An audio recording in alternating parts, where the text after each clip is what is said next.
Welcome to Werewolf the Podcast. Yes, you're quite correct. This is not Will. He's a little busy at the moment, dealing with... I think he used the term shit. Yes, that was it. As usual, a gifted linguist, our Will. He's dealing with shit. My name is Simon de Montfort. I'm a professor focusing on the supernatural criminal at the University of Leicester, and I've lived in Leicester for, a lot longer than many others. That would be a simple way of explaining it. Hopefully you understand where we are in the story. I, for one, know a lot has happened in recent episodes. Will has labelled this particular show part... he often gets it wrong, so let me just check this. Yes, episode 123, part 12. You can go back a few episodes to learn what's happened before, and I do recommend it, honestly. It would mean you were cognizant of what's happening. As you probably realise, you are now part of a staggeringly huge audience of listeners to this little horrific tale of grief and horror. I mean, it has its moments of mirth-filled melodrama, but for some reason, it struck an accord with people of a certain demeanour and outlook on life. I worry for your future mental health, but okay. Everybody requires an outlet, I suppose. And although not a healthy one, at least you and yourself are not doing any harm. Please take a look at the description, where you can find lots of links to all the worthy lichen materials that Will and other notable authors produce especially for you. The books by Gregory Alexander Sharp and Adrian Lopez are standouts in the genre. Also, if you want to speak to like-minded people, you can follow all the social media platforms that are now available by following the links there. Now, without further ado, let's get back to the show. The Professor. It had been 24 hours since I'd spoken to Frank about what was happening with the wolf. We had survived and ensconced ourselves in the security of a 5-star hotel. The things I do for king and country. No need to thank me. I do it for the greater good and at a significant personal cost. I'd spoken to the powers that be 24 hours ago about our werewolf problem. What seemed a considerable issue for us was actually scaled up by many levels. I thought we were just having an issue in London. I mean, it was not an insignificant issue. But it wouldn't be a worldwide problem, would it? Well, it seems so. Again, I would recommend returning to the other episodes in this series just to realise what level of difficulty the lunatic lichen hominid in our lives had now lavished upon us. I sat waiting for the uplink to Frank to drop. Frank's last words had, frankly, not been full of encouragement. He'd not been overly verbose with his suggestions. He just suggested we try and survive until our next meeting. Somewhat shockingly, we had. Without much work from ourselves, we had survived. The wolf had worryingly dropped back into the noise and static of the busy world, and we'd heard nothing more from him. As you may gather, this created more significant stress and tension within our little band of brothers and sister. Much more stress and tension than if we knew where the werewolf was and what he was doing. Will would understand that, of course. His idea of fun was mental torture, which would be why he'd sunk back into the ocean of people. Much like in the movie Jaws, when the monster was hidden, it was at its most frightening.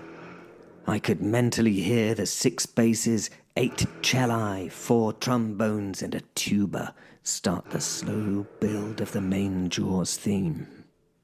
He was out there, and he was coming. Ben and Zula were the London chapter of the Supernatural Police. Yes, you heard that right, the Supernatural Police Department. And they'd got themselves mixed up in this through no fault of their own, and to be honest, it was far beyond their pay grade. They were detectives on the capital streets, very good at their respective jobs, Sula's the brains, Ben is the slogger who gets shit done. They're not trained or prepared, however, to deal with things at a worldwide level. They were finding it difficult to accept the intensity of the situation and how powerless they were to effect a response. I hoped they hadn't realized how dangerous the world had now become for them and theirs. I had no family. My friends were held at a safe distance for their own good. I had very little to be used as leverage. Will, our anti-villain of the piece, was not only a werewolf, that seems an incredible start to any sentence if you think about it, not only a werewolf, but he was a highly intelligent psychopath. Oh, and to make him significantly more difficult to deal with, he'd been trained by the British government to be an intelligence operative and an assassin. Yes, he was the equivalent of a werewolf James Bond. I know it seems a little bit unbelievable, but I have to say in my line of work, this was a pretty standard and straightforward scenario. Some things that pass through the stratosphere of my world, well, they're to be spoken of in a future biography, perhaps. Unlikely, though.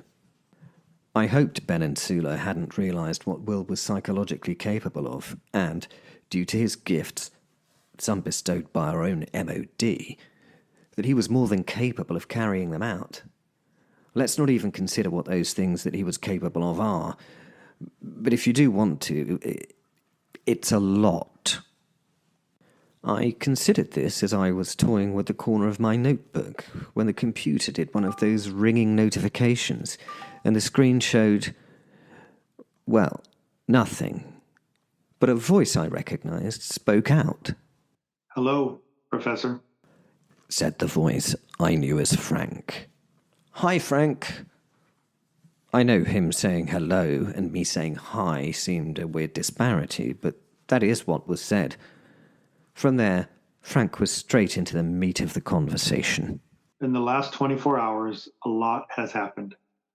After long and difficult discussions based in and around our militaries and governments, we have decided to bring significant resources into the field. Multiple governments have been brought into play. The significance of taking this werewolf individual and the knowledge that he has about the Eastern Russian Pact is a high priority. We need that spell."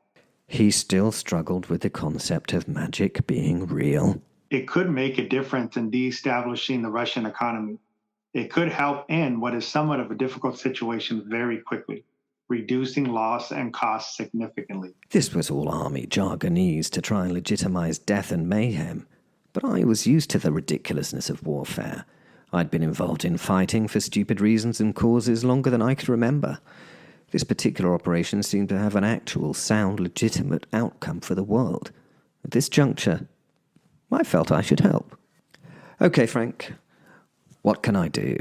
"At the moment, we need you just to be available as an advisor. We are currently doing the logistics to put the resources into play. The entity that left the Iraqi dig site made landfall in the UK in the early hours of this morning. It was observed until it stopped its migration at a point in the greater Manchester area of North England." Frank told me. I already had many questions that I knew I couldn't ask. Like, how had they tracked the son of Samarat? These questions would be a waste of time that we couldn't waste. And I also knew they would only share the information I needed to know with me. You've seen the spy movies. They always have a bit where they talk about the information only being shared on a need-to-know basis. That's often the only bit that has a basis in truth in these acts of fiction. I didn't need to know how they knew it had reached Manchester. I just needed to know that it had. Frank continued. "We focused in on its location and have had drones and satellite footage of the locality of its landing. It seems to have stopped at a site in Manchester that is related, as far as we know, to the home of the werewolf. So, it seems that we may have an issue with a rebirth of the blood cult last seen in that area. We also have the wolf under visual surveillance, and he is on the outskirts of Manchester, traveling towards his place. We can only think that it must be in response to the vampire threat. We need to deal with the vampire threat if this is the case. The werewolf has to be our priority. And the vampires need to be dealt with so that they do not get in the way of this operation. Frank must have been a literal and logical man, because all this talk of werewolves, vampires, and magic had him struggling. I listened and tried to take on the details of what was happening. Okay, Frank, so what do you want to do about the situation as it stands? We have mobilized a significant response to the threat. Destroyers and the aircraft carrier HMS Queen Elizabeth have been brought into the range to allow a tactical air attack if necessary. All key characters are under scrutiny. A control room has been set up at the Met, and essential persons are being shipped in from international sites to deal with both threats. 3 Northern England police forces have landed tactical and anti-terrorist units in Manchester. They will have to be available if something happens sooner rather than later. Tactical aid forces are being shipped into the area from various other police forces, as well as anti-terrorist units from France and Germany. We have scaled up Manchester police to prepare for a major incident, and all that will be required if the worst happens. Special forces from Norway will be there in 3 hours, and our specialist units from the UK and the USA are currently deployed overseas, so it will take a little longer to get to the site. I was stunned by what seemed an inordinate response to the situation. It seemed very gung-ho, and a little American in its nature. But then they never do things on a shoestring when it comes to national defense. We have alternate old AC-130 gunships keeping an eye on the wolf, as well as a 24-hour drone reconnaissance on him and the sites. At this information, I was genuinely dumbstruck for a moment before I reacted incredulously to it. "You have gunships in the air?" I exclaimed. Yes, Professor. We may need to use a level of lethality that they can lay down, and we may need to do it quickly. We hope to put special forces in the field and take the werewolf live so that he can be debriefed at our own leisure. But as you know, we must be prepared for the worst outcome. He tried to explain. "I know, but gunships? Won't that take out about half a mile of a major city? I mean... I asked, balking somewhat at the idea. "Hundreds, no, thousands may die." We are taking this very seriously, Professor. The possible collateral damage of the operation has been sanctioned as acceptable. Can you imagine if the information to control the Eastern Pact got into Putin's hands? He is hobbled at the moment by the wolves. He cannot control them as he does others in his country. But if he had a method of doing so, then, well, it's just not worth considering. It might seem like a lot of resources and risks to take place in the field. But if you have any better suggestions that come to mind that we may employ, we would be happy to consider them. Frank said. "I have one very simple one. I have to be frank. Frank, why don't we try to, talk to Will first?" No response was the response I got for that. "I mean, he's not stupid, and once it's pointed out to him that you're willing to destroy him and half of Manchester, he may just agree to help. Gunships over Manchester, Frank." I was in a car at the door of the hotel within 10 minutes of the conversation ending. I had no time to speak with Ben and Sula, so I would just message them at my earliest convenience. The journey by helicopter was a maddening world of noise and rush. When we landed, I was taken to the Wolf's home in Manchester. It wasn't really what I'd expected. It would have been a converted dock warehouse at the side of a canal if it hadn't been currently burning. Flames shot into the sky, lighting it with flickering light. The area was surrounded by the fire services, and a number of fire tenders were busy dousing the flames as a lot of police held back a large audience of onlookers. I needed to find Will before he found, well, anyone else at this precise moment. His response to this was not going to be pretty by any standards, and I did not need a howitzer or 40mm cannon to be fired at him from the sky in this populated area. I couldn't believe they had gunships up there. It was ridiculous. I spoke to the 2 agents that had brought me to the site. "I need to know where the target is now," I told them. In 2 minutes, I had his exact whereabouts. He'd been sitting on the other side of the canal from the burning site for about half an hour. He hadn't moved, just watched his home burn. Hopefully, the shock of it would last long enough for me to get there before he made his usual response to such a situation, something violent and stupid. And that is what led to me being stood at the side of the Manchester Ship Canal, sharing a flask of the most delightful malt with the most evil being I've ever had the delight to meet. And I've met some pretty bad things in my time. I stood next to the man. He was sat on the edge of the water, staring at the other bank. His eyes were wet with tears. He was utterly consumed by the sight of his home being utterly consumed by fire. I found the fact that he did not notice me a little strange.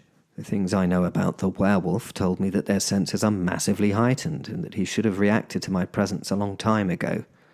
He must have been utterly absorbed in the view across the water. I thought for some time about how I'd make first contact. I had thought that he would be aware of my presence and I would just work from there, but the thought of surprising this creature and what could then ensue was a real cause for concern. "Hello," I said. Not my best opening line, but it was one. The man, sitting on the ground, a mere shadow, raised his head and sniffed the air like a wolf. His face was now lit by the fire across the water, and that face was incredibly handsome. But in the rippling firelight, that handsome face seemed darkened and inhuman. He cocked his head as if listening, and then turned a gaze on me that I might need a few therapy sessions to process. There was no explosive rush of a beast. There was a pause of what seemed a considerable length of time.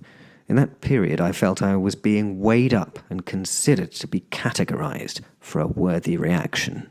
The consideration wavered for a moment and the expression changed. The utter confidence he used faltered, and he seemed to have a moment of inner reflection before again considering me, but now without the previous disdain, but with what seemed like genuine interest. He got to his feet, and, not breaking the stare, wiped the dirt from the seat of his jeans. I knew this first meeting was critical. I had to let him make his own judgment call and then react to that. I tried to offer no threat. I tried to look as though I did this sort of thing all the time. As a distraction from those eyes, I went to my jacket and grabbed my hip flask from its inside pocket. No need for Dutch courage in this case, but a need to be doing something other than concentrating on the horror of that stare. I took a drink, savouring the best of the best. I'd already figured that I might as well have the finest whiskey I could with me as I tried to befriend a werewolf, not a situation often undertaken by anyone. I turned my eyes back to the man after taking my drink. He was stood there in puzzlement for a moment. Confusion played briefly across his face. Then a twitch of the nostrils, and the hard corners of those eyes relaxed momentarily as he took a fleeting glance at the flask. I looked at the flask with a bit of surprise, and then at the man once more before offering him a drink. Will paused and closed his eyes, sniffing the air deeply. I wondered if he was subjecting the malt to a test of sorts. Maybe he was so paranoid that he presumed it was poisoned. On the resumption of his stare, I nodded to him to take the flask. "It's a Macallan," I started, but he spoke over me and finished my sentence. A Macallan 18-year-old malt. Last year's release and from sherry oak barrels, I reckon. That was very impressive. He knew that from sniffing the air, and he also knew the perfect Speyside malt by name and date. I nodded and smiled. "It certainly is. And it's extremely palatable, and it would seem to be something that would be a good libation for this opportune moment we're having," I told him. He slowly reached for the flask with an athletic grace that was obvious. He was slow and controlled in order to offer no threat. He took the flask and held it for a moment, looking at me with inscrutable eyes before considering the flask, and then after saluting me, took a swig. He stood, eyes closed, his whole focus on the contents of his mouth as he rinsed that liquor around the inside before swallowing. He seemed to relax, and his head fell forward with a smile. A definite smile of enjoyment. Oh, that's exceptional, he said.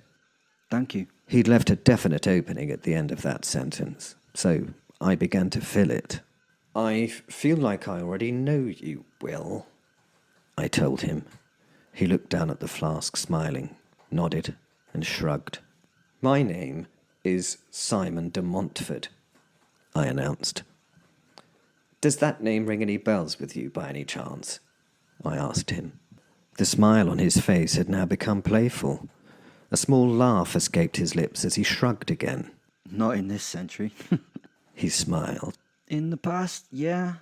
Father of British democracy. Took the power from the hands of the monarchy and gave it to the people. Sort of. How's that working out for you? He asked. He knew I was not a run-of-the-mill human. Probably something to do with his senses. No point hiding it. Not the worst thing I did back then, to be honest, but it all seemed like a good idea at the time, I replied. He nodded and stared at the fires on the other bank before taking another drink whilst watching them. Time was a-wasting, so I forged ahead with the point of the meeting. But that has little relevance to this conversation, I think. I am a liaison to the... He turned and butted into my flow. I don't give a fuck who you are, where you're from, what you do, or even what you might be. You've just met me at probably the worst time that you possibly could. I'm very upset at what has happened. His voice was cracked with emotion as he lifted a hand to the burning buildings. And I am about to commit horrendous amounts of violence on everything I can to make myself feel better.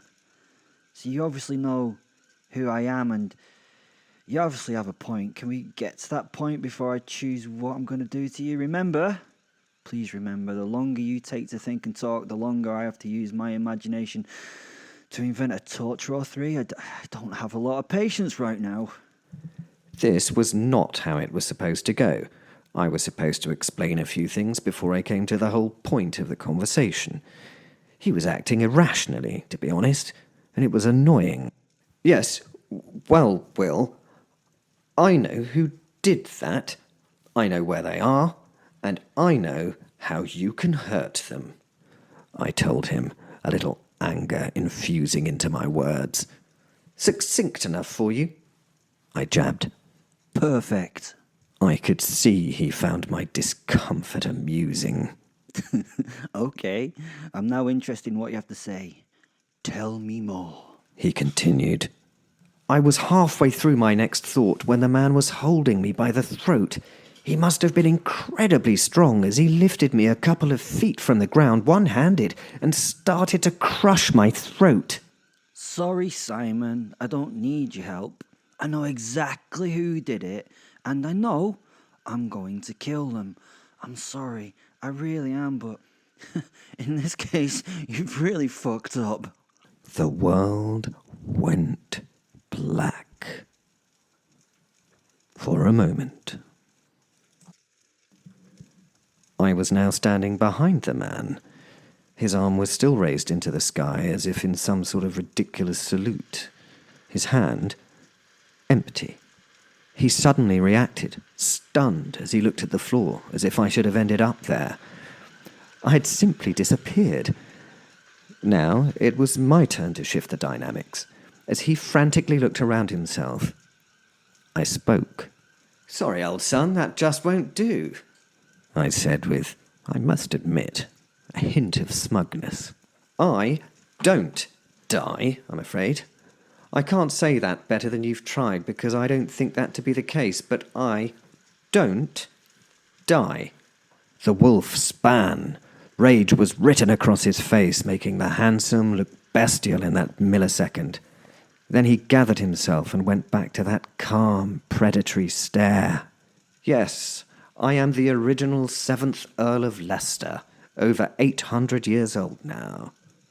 I smiled and started pacing. I was sent off on a crusade, you see. Holy Land and all that. You know the story. Killing for Christ and all that tosh. I turned elegantly on my heel, as somewhat of a dramatic pause. Turns out I was one of the 7 knights who found the Grail. I walked around as if in front of my students in my lecture theatre, pontificating.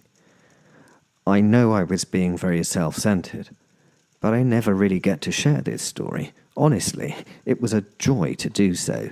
Again, pausing for effect and turning to the man, now visibly vibrating with constrained anger, I thought I'd push him further still by slightly mocking his knowledge. You know, the Holy Grail, the Cup of Christ, I explained. The wolf was so tense and taut that he found it challenging to do even a slight nod in acknowledgement.